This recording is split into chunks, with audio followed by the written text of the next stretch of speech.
काका, ये धारा 370 क्या है? धारा 370 क्या है ये जानने के लिए 42 साल पीछे जाना होगा बेटा। अंग्रेजों ने टू नेशन थियरी के तहत हिंदुस्तान के दो टुकड़े कर दिए, एक हिंदुस्तान और पाकिस्तान।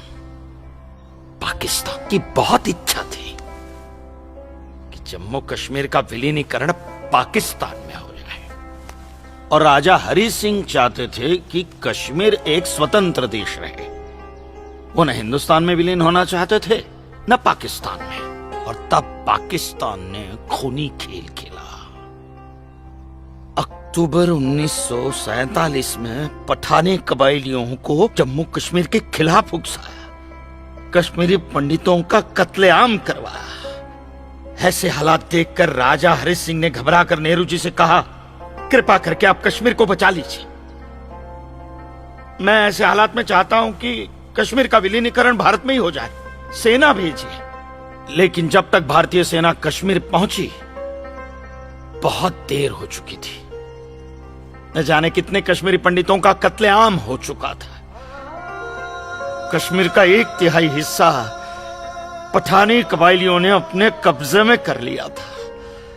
लेकिन अपनी इस नीच हरकत के बाद भी पाकिस्तान बाज नहीं आया। पठानी कबायलियों और भारतीय सेना के बीच युद्ध जारी रखा पाकिस्तान ने।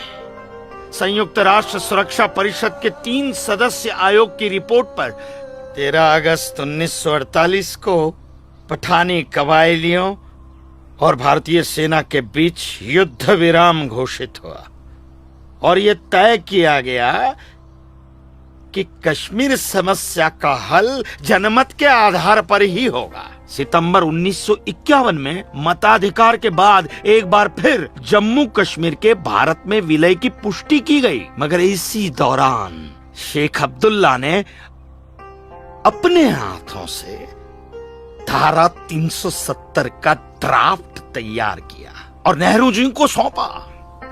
सरदार पटेल और अंबेडकर साहब की मर्जी के खिलाफ 1952 में नेहरू जी ने इसे लागू भी कर दिया।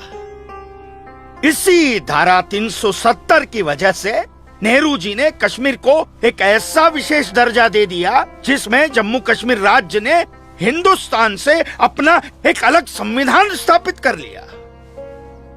इसी धारा 370 की वजह से हमारे हिंदुस्तान का राष्ट्र ध्वज अलग है और कश्मीर का भी ध्वज अलग। इसी धारा 370 की वजह से कश्मीर की कोई भी महिला यदि भारत के किसी भी अन्य राज्य के नागरिक के साथ शादी करती है तो उस महिला की नागरिकता समाप्त हो जाती है।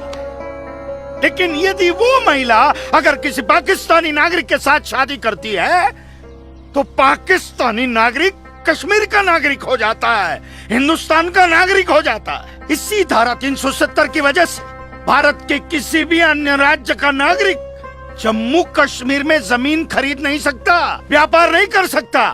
लेकिन जम्मू कश्मीर का नागरिक भारत के किसी भी अन्य राज्य में जाकर अपना व्यापार कर सकता है, जमीन खरीद सकता है, कुछ भी कर सकता है।